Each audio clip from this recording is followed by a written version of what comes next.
देवासितो पुरे एक प्रेम भाव, देवासितो पुरे एक प्रेम भाव, पूजा अर्चा वाव सर्व जाना, मनापासून या करिता कीर्तन, आनंदे नर्तन गाता गीत। राम कृष्ण हरी उच्चार सर्वदा, राम कृष्ण हरी उच्चार सर्वदा, कळी काळ बाधा तेनी नोहे, मनापासून या करिता कीर्तन, आनंदे नर्तन गाता गीत। एका जनार्दनी हाची पै विश्वास, एका जनार्दनी हाची पै विश्वास, सर्व भावे दास होईन त्याचा, मनापासून या करिता कीर्तन, आनंदे नर्तन गाता गीत। निवृत्ती ज्ञानदेव सोपान मुक्ताबाई,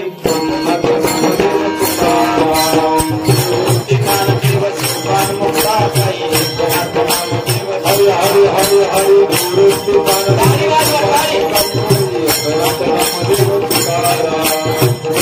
ज्ञानदेव सोपान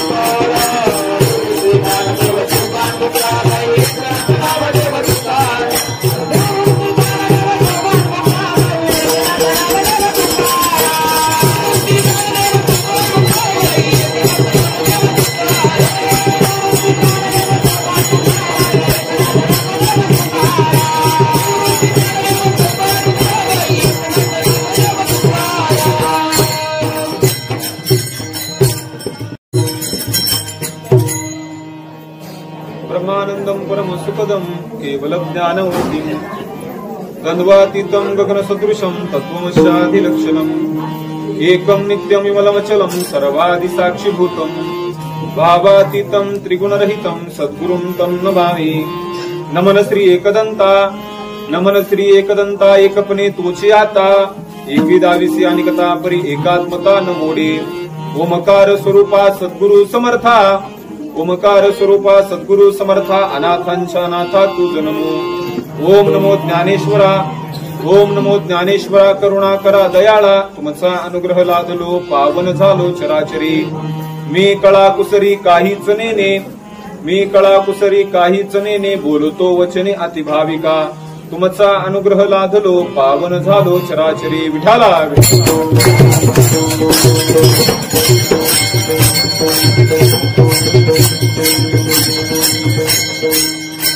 पीठे तटे भीमरथ्यं, वरं पुंडरीकाय दातुं मुनीन्द्रहि, समागत तिष्ठं तमानंदकंदं, परब्रह्मलिंगं भजे पांडुरंगं। पांडुरंगा करू प्रथम नमन, दुसरे चरण संतांचे या, त्यांच्या कृपादाने कथेचा विस्तारू, बाबाजी सद्गुरु दास तुका।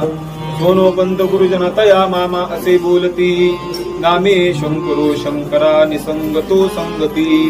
पुण्य श्लोक तो पुण्य नगरीचा, मूर्ती खरा शोभतो, ऐशा संत वरा सदा समकरा, दांडे करा वंदितो। श्री संतांची ये माता,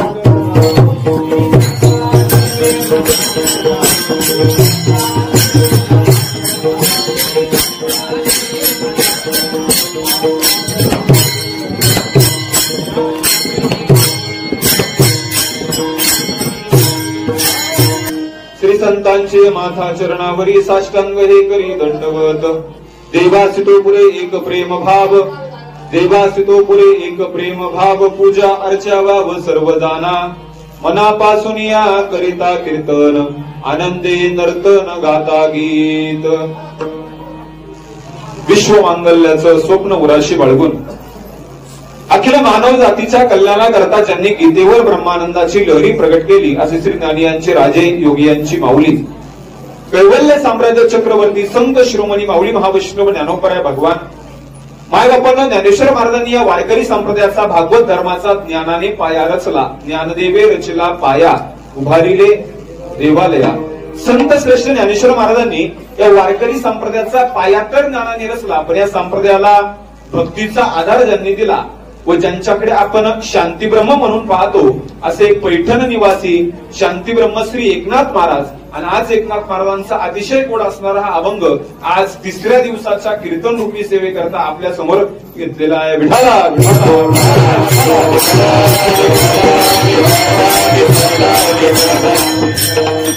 आज अतिशय सुंदर योग आहे. आज आपल्या तांबेवाडीमध्ये सालाबाद प्रमाणे आयोजित करण्यात आलेला आपला अखंड हरिनाम सप्ताह गेली 27 वर्ष झालं. हा अखंड हरिनाम सप्ताह आपण या ठिकाणी मोठ्या उत्साहात, मोठ्या आनंदात, मोठ्या भक्तिपूर्ण वातावरणात या ठिकाणी साजरा करता. त्याचा अतिशय आनंद आहे. म्हणून आनंदाच्या विषयी वर्णन करत असताना आमचे बाबा फार सुंदर सांगायचे. ते म्हणायचे, आनंद एक उत्कट ईश्वरीय वरदान, आसमंत प्रफुल्लित करणारी एक दिव्य संवेदना, मनमोहनाच्या पिसाऱ्यातून जणू निळ्या घनश्यामाची अनुभूती, प्रत्येकाच्या जीवनातील वाहणारा स्नेह जरा, पण त्याचा करावा लागतो सोहळा. तो सोहळा गेली आपण 27 वर्ष झालं या ठिकाणी अखंड हरिनाम सप्ताहाच्या माध्यमातून करत आहात. म्हणून आपल्या परमार्थिक कार्यासमोर नतमस्तक होतो आणि माझ्या कीर्तन रूपी सेवेकडे वळतो. या कीर्तन रूपी सेवेच्या निमित्तानं वारकरी संप्रदायाचा निष्ठेने प्रचार प्रसार करणारी या भागातील ही लहान गोपाल टाळकरी मंडळी आज या ठिकाणी टाळ घेऊन साथीसाठी उभे आहेत. आळंदीकर विद्यार्थी असतील, खऱ्या अर्थानं पहिल्या दिवशी ज्यांची कीर्तन रूपी सेवा या ठिकाणी समर्पित झाली ते माझे जेवलक परमार्थ स्नेह आदरणीय योगेश महाराज शिंदे या ठिकाणी उपस्थित आहेत. आदरणीय संगीत विशारद अनिल महाराज साबळे या ठिकाणी उपस्थित आहेत. आदरणीय मृदुंगाचार्यामध्ये मृदुंग सम्राट, मृदुंग अलंकार जेवढ्या पदव्या द्याव्यात तेवढ्या त्यांना कमी आहे. असे बरसले ते सारखे पावसासारखे बरसले. त्यांच्या हाताकडे बघून मला ते पिक्चरच्या डायलॉगाची आठवण झाली. ये हात मुझे दे दे ठाकूर. सुंदर अशा प्रकारचं त्यांचं वाजवण आहे. आणि आपण सर्व माता पिता बंधू भगिनी आपणा सर्वांच्या चरणावरती नतमस्तक होतो आणि माझ्या कीर्तन रूपी सेवेकडे वळतो. माझा आवाज येतो ना आपल्याला? पाठीमाग हात वर करून उत्तर द्या. आवाज येतोय का? तुम्ही थोडस पुढं सारखा, जरा जागा असेल तर पुढं सारखा. पाठीमागे येणाऱ्या माता भगिनींना जागा होईल. म्हणजे त्याचं काय आहे, एवढ्याच मान आलं बरं का तुम्ही कीर्तन संपेपर्यंत. म्हणजे मी वक्ताय आणि तुम्ही श्रोते मायबाप आहात. श्रोते मायबाप, मायबाप शब्दाखाली तुम्ही अंडरलाईन करा. तुम्ही माझ्यासाठी आईवडील आहात. ज्या प्रकारे आई आपल्या लेकराचे बोबडे बोल ऐकून कौतुक करते त्याप्रमाणे वक्त्याचं बोलणं ऐकल्यावर तुम्ही ते कौतुकाने ऐकून घेतलं पाहिजे. माऊली म्हणतात, नातरी बालक बोबडा बोले का वाकुडा वेचुका पाऊले, ती चोज करुणी माऊले रिजे जीवी. आईला आपल्या बोबड्या मुलाच्या बोलण्यात जसं कौतुक वाटतं तसं वक्त्याच्या बोलण्याचं कौतुक तुम्हाला वाटलं पाहिजे आणि त्याला तुम्ही साथ दिली पाहिजे, त्याला तुम्ही प्रतिसाद दिला पाहिजे. हे पहा, आता इथून पुढे मी आपल्या समोर उभा राहून मी एक तासभर आपल्याला साथ घालेल. काय घालेल? तासभर आपल्याला साथ घालेल. साथ मला तुमच्या प्रतिसादाची अभिलाषा आहे. मग तो प्रतिसाद तुम्ही द्यायचा कसा? तर माझं बोलणं चालू असताना तुम्ही फक्त एवढी मान हलवायची, म्हणजे मला बरं वाटेल की तुम्ही माझं कीर्तन ऐकताय. म्हणजे आता इथून पुढे कीर्तन संपे तोपर्यंत कीर्तन कळलं तरी मान हलवायची, नाही कळलं तरी हलवायची. हा, जमलं आता, आलं खाल्लं होतं असा खटका बसायला लागतो. आणि अजून एक महत्वाची सूचना जाता जाता करतो, सर्वांनी इकडे लक्ष द्या.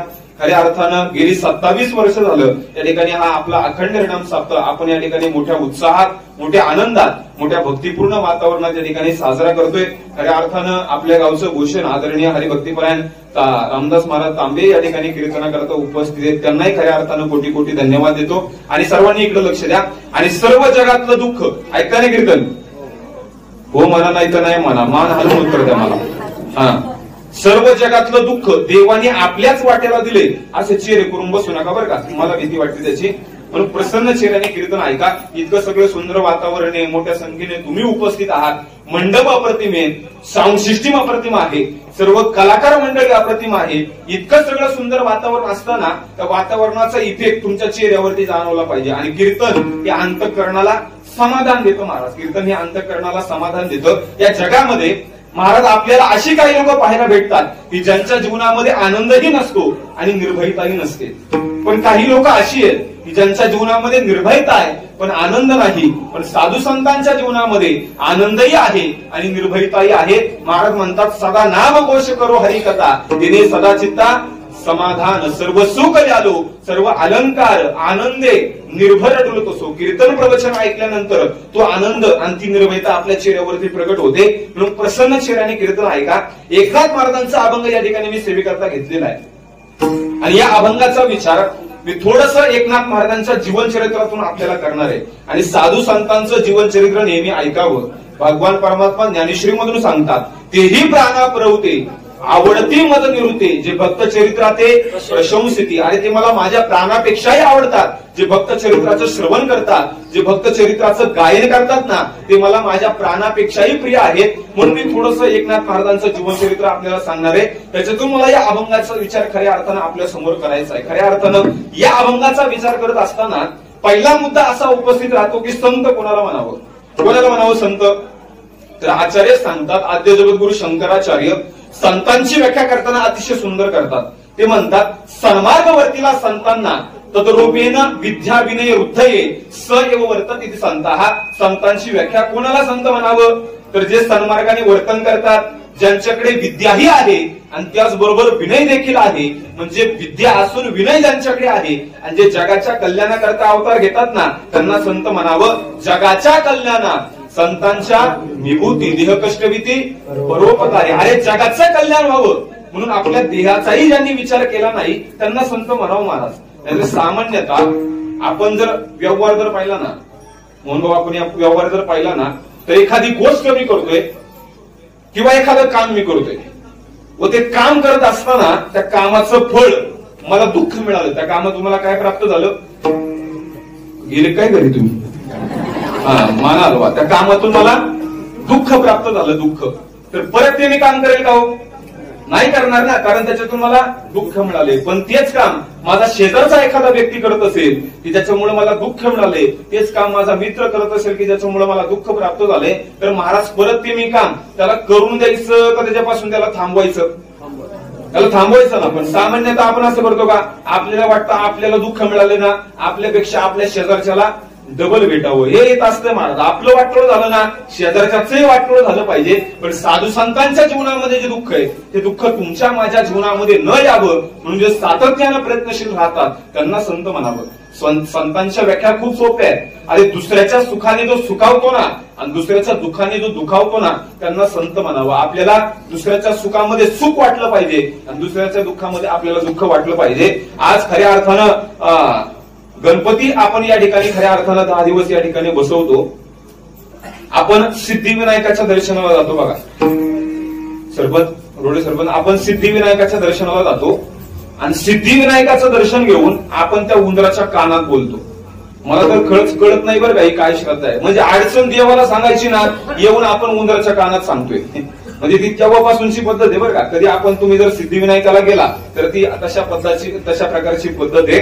खऱ्या अर्थानं अडचण गणपतीचं दर्शन घेतलं की माणसं उंदराच्या कानात त्या ठिकाणी बोलतात. म्हणजे अडचण देवाला सांगायची तर ती आपण उंदराकडे येऊन सांगतोय. म्हणजे ती अशाच प्रकारची ती पद्धत आहे आणि त्याच वाटेने खऱ्या अर्थाने जावं लागतं. खऱ्या अर्थानं असंच एक गाव होतं आणि त्या गावामध्ये एक असं गणपतीचं मंदिर होतं. गणपतीचं आणि नियम होता त्या गावचा. खऱ्या अर्थानं नियम असा होता की गणपतीचं दर्शन घेतलं की गणपतीच्या बेंबीमध्ये बोट घालायचं. काय नियम होता? गणपतीचं दर्शन घेतलं की गणपतीच्या बेंबीमध्ये बोट घालायचं. आता 5 मित्र दर्शनाकरता गेले. 5ही जण रांगेमध्ये उभे राहिले आणि पहिल्या मित्राने दर्शन घेतलं आणि त्याने त्या नियमाप्रमाणे गणपतीच्या बेंबीमध्ये बोट घातलं. पण आदल्या रात्री काय झालं? गणपतीच्या बेंबीत जाऊन बसला होता. काय जाऊन बसला होता? सगळ्यांना माहिती आहे, विंचू जाऊन बसला होता. आता मला सांगा, याने बेंबीमध्ये बोट घातल्याच्या नंतर गणपतीच्या बेंबीतला विंचू याला गुदगुल्या करेल की चावेल?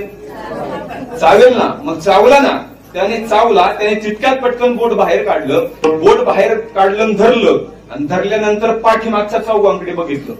पाठीमागच्या चौघांना वाटलं आज गणपती काहीतरी वेगळा साक्षात्कार करतो. पाठीमागच्यांना नाही, कधी आपण बेंबीमध्ये बोट घालू. ज्याला चावलाय त्यांनी सांगायला पाहिजे ना, अरे बाबा नो, बोट घालू नका, विंचू येत, चावेल. ते गेलं एवढं प्रदक्षिणेला.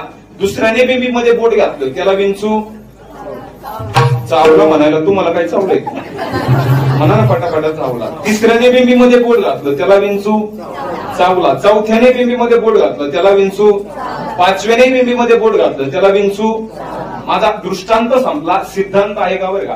पहिल्या मित्राने सावध केलं असतं पाठीमागच्या चौघांना, अरे बाबांनो बोट घालू नका, विंचू चावेल, तर पाठीमागच्या चौघांना दुःख झालं असतं का?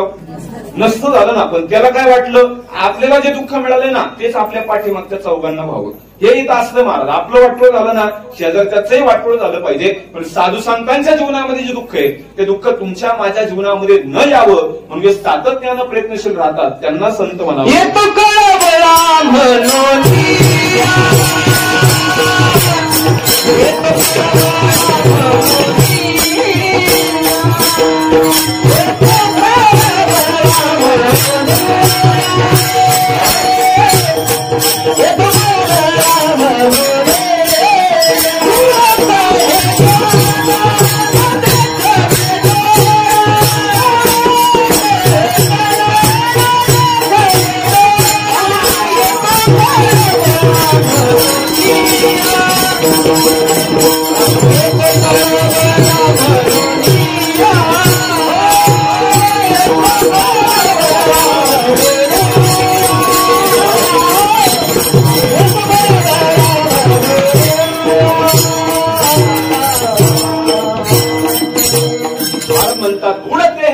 न देखावे डोळा येतो कळवळा म्हणून या. आज लोकांची शोकांतिक आहे.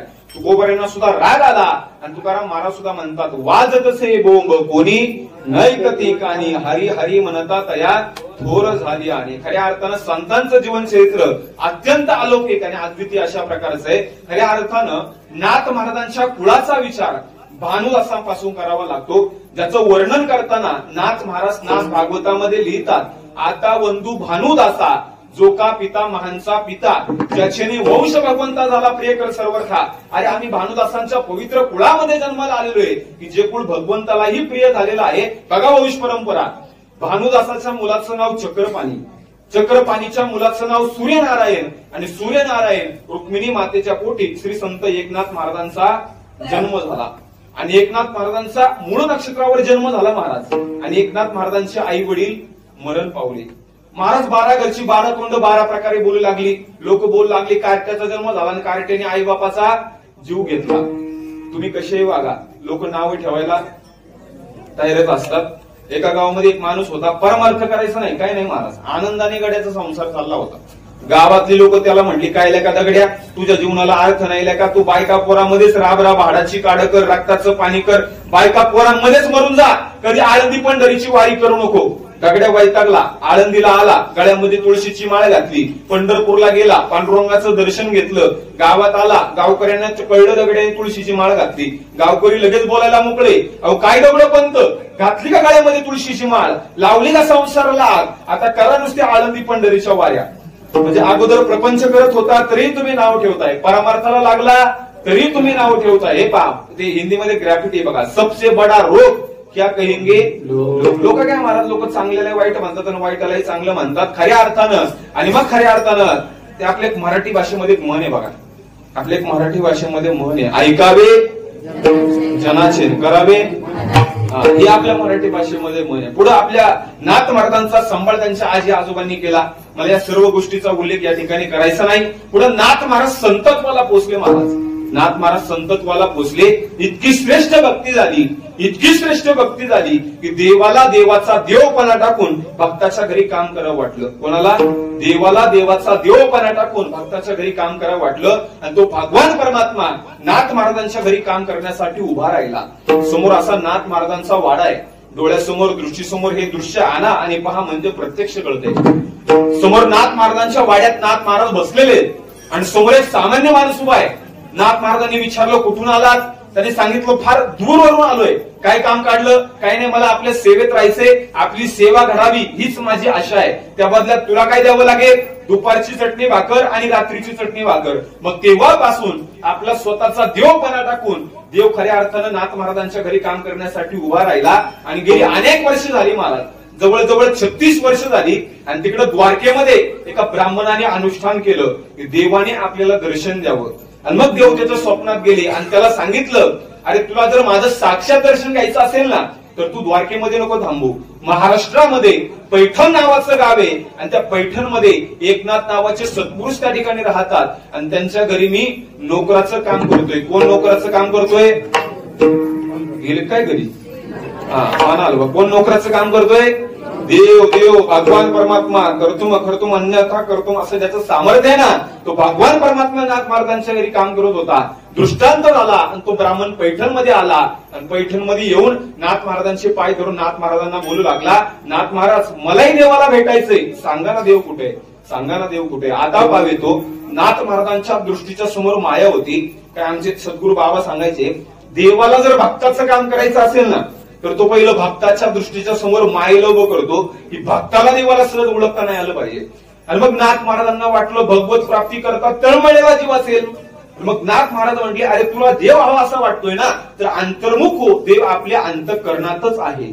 पैसा हृदयामध्ये मी रामू.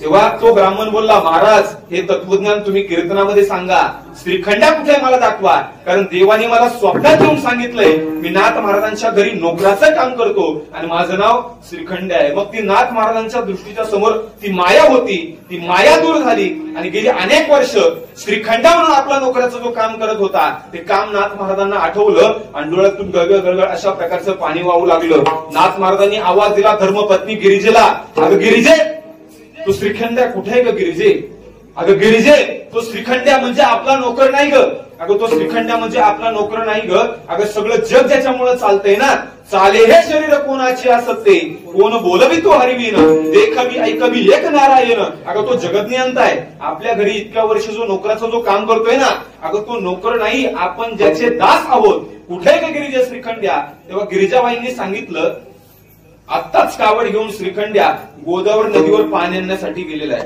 देवाचं दररोजचं काम होतं. नाथ महाराजांच्या वाड्यातली कावड घ्यायची, गोदावरी नदीवर पाणी आणण्यासाठी जायचं.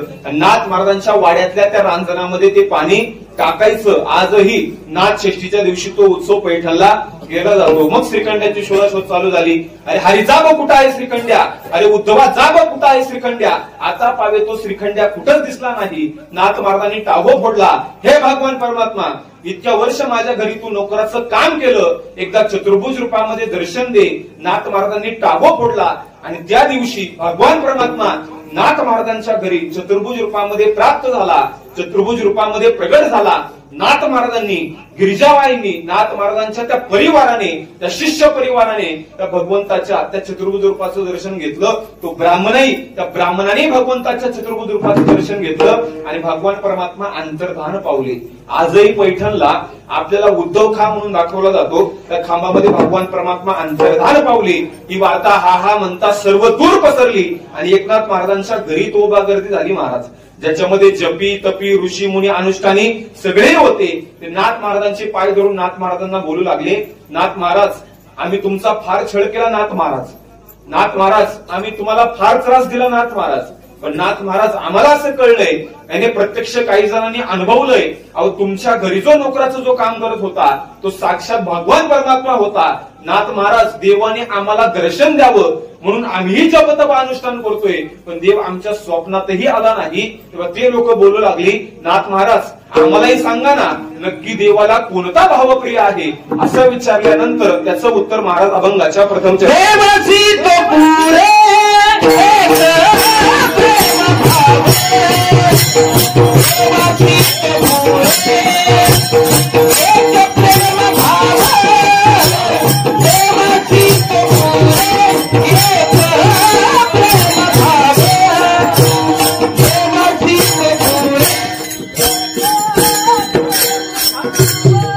टाळेवाजवा महाराज मंडळी. सुंदर महाराजांच्या मुखामध्ये खऱ्या अर्थानं सरस्वती.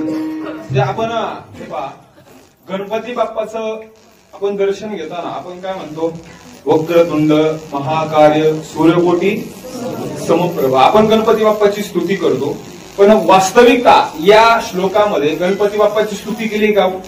महाराज म्हणतात वक्रतुंड म्हणजे काय, वाकड्या तोंडाच्या. वक्रतुंड महाकाय, महाकाय म्हणजे काय, डेबऱ्या पोटाच्या. म्हणजे माझ्याकडे बघू नका, एवढं काय नाही महाराज, एवढं काय नाही असं म्हणतात. वाजवणारा बोटात, वाजवणारा बोटात, गाणारा ओठात आणि कीर्तनकार पोटात. हे कुठं बघू नका, मीडिंग कधी खऱ्या अर्थानं महाराज म्हणतात देवासी तो पुरे एक प्रेम भाव पूजा अर्चा वाव सर्व जाणा. वाव या शब्दाचा अर्थ व्यर्थ घ्यायचा, व्यर्थ. खरं तर तो बी फार सुंदर आलेली आहे. प्रेमे विना श्रुते स्मृते ज्ञान, प्रेमे विना ध्यान पूजन, प्रेमे विना भजन कीर्तन वर्थाचा आरोपणाचा. म्हणजे स्तुती स्मृती ज्ञानाला विरोध नाहीये, पण प्रेमे विना वर्थाचा आरोपणाचा. ध्यान पूजनाला विरोध नाहीये, पण प्रेमे विना वर्थाचा आरोपणाचा. भजन कीर्तनाला विरोध नाहीये, पण प्रेमे विना वर्थाचा आरोपणाचा. आपण शाळेत असताना आपल्याला एक कविता होती पहा, खरा तो एकची धर्म जगाचे बांध कोरावी. असं आहे का? नाही, खरा तो एकची धर्म जगाला प्रेम आरपावे. महाराज या प्रेमाच्या विषयी मी चिंतन करेलच, परंतु देव या शब्दापासून सुरुवात झालेली आहे या अभंगाची. देव कोणाला म्हणावं तर देतो त्याला देव म्हणावं. दिली इंद्रिय हात पाय कान डोळे मुख बोलाया वचन. देतो त्याला देव म्हणावं आणि घेतो त्याला जीव म्हणावं. आपण जीव आहोत बरं का. पुढचं वाक्य माझं नीट आहे का. जर आपण व्याकरणाच्या दृष्टीने जर विचार केला तर भूतकाळातही देव होता, वर्तमानातही तो आहे आणि भविष्यातही तो असणार आहे. भविष्यात आपण नसू पण त्याचं अस्तित्व मात्र नक्कीच असणार आहे आणि सर्व वस्तूंमध्ये तो आहे. जेव्हा हिरण्यकशिपूने प्रल्हादाला विचारलं त्या खांबात तुझा देव आहे का, हो म्हटले या खांबातही माझा देव आहे. लाथ मारली, तिथून भगवान नरसिंह प्रगट झाले. असं एकही ठिकाण नाही की जिथं देव नाहीये. विठ्ठल जळी स्थळी भरला रिता ठाव नाही उरला, किंवा सर्वा घटी राम देहा देही एक सूर्यप्रकाशक शिरशस्मी. देव सर्व ठिकाणी आहे, फक्त त्याच्या अस्तित्वाची जाणीव आपल्याला झाली पाहिजे. तुकोबऱ्या लोकांना म्हणतात अरे मी तुमच्या घरापर्यंत देव घेऊन आलोय, घ्या देव. महाराज म्हणतात देव घ्या कोणी, देव घ्या कोणी आयता आला घरपुसोनी. घरपुसोनी म्हणजे फडकं घेतलं, पाण्यात ओला केला आणि पुसला, असं नाही अर्थ होतोय का. नाहीतर महाराज म्हणतात ना पुसावेचे त्याची वाटी. तुकाराम महाराज म्हणतात अरे मी आयता देव आणून दिलाय, घ्या देव.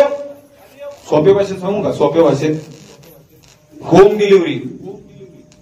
हा, होम डिलिव्हरी म्हटलं की सगळ्यांना कळतं बघा, तरुण पोरात.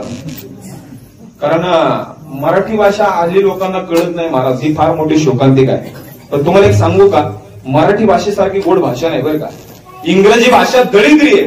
ती दळिद्री कशी ते पण मी तुम्हाला सांगतो. इंग्रजी एला सुरू होते, इंग्रजी एला सुरू होते. ए फॉर, लहान मुलं आहेत नाही तर मला जोरात आवाज आला पाहिजे. ए फॉर ऍपल, ऍपल म्हणजे काय सफरचंद. आणि झेड फॉर जॅब्रा, जॅब्रा म्हणजे काय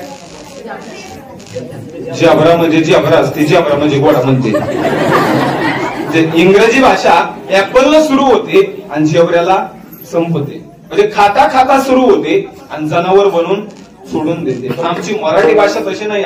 मराठी भाषा अ पासून सुरू होते आणि शेवटी ज्ञला जाऊन संपते. अ म्हणजे अज्ञानापासून प्रवास सुरू होतो आणि शेवटी ज्ञानी बनून सोडून देते. विठाला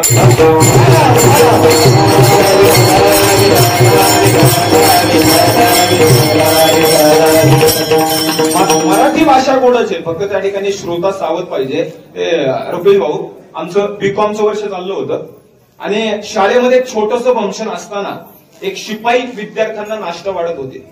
एका प्रिन्सिपलचं लक्ष गेलं त्या शिपायाकडं आणि ते प्रिन्सिपल त्या शिपायाला म्हटले ए अगोदर लेडीज बायांना वाढ. लेडीज बायांना मला काही राहवलं नाही. मी म्हटलं सर अगोदर जेंट्स माणसांना होते ना. ज्यांना कळलं त्यांना धन्यवाद बरं का, बाकीच्यांनी डोक्यात ठाण करून घेऊ नका. मराठी भाषा गोडच आहे, फक्त त्या ठिकाणी श्रोता सावध पाहिजे. महाराज म्हणतात अरे मी आयता देव आणून दिलाय, घ्या देव. तरी लोकांनी नकार दिला. म्हणजे तुकोबऱ्या बोलायचं ठरलेल्या लोकांशी देवाचंच बोलतात. तुकाराम महाराज म्हणतात आम्ही आमच्या जीवनात ठरवले बोलण्याची नाही, आता देवा नाही. या जगाच्या कल्याणाकरता जगद्गुरु तुकोबऱ्यांनी आपला संसार जाळला. तुकाराम महाराजांनी संसार जाण्याची दोन उदाहरणं आपल्याला पाहायला मिळतात. जगद्गुरु तुकोबऱ्यांचा एक मुलगा महात्मा, त्या महात्माला एकदा असा विचित्र आजार जडला, त्या महात्माचं पोट फुगलं.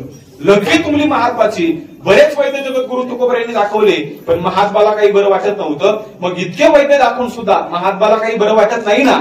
मग जगद्गुरु तुकोबऱ्यांनी गळ्यामध्ये विना अडकवला, हातामध्ये चिपळ्या घेतल्या आणि जगद्गुरु तुकोबराय भांडेरा डोंगरावरती भजना करता निघून गेले. पण तुमची मी माफी मागून इथे एक वाक्य बोलतो. मरणाच्या दारात पोरग टाकून भांडऱ्या डोंगरावरती भजनाला निघून जाणं ही ऐकायला वाटते तेवढी सोपी गोष्ट नाही बाबा. आपल्या बायकोला सर्दी झाली तर आपल्या वाऱ्या बंद पडतात. विठाला विठाला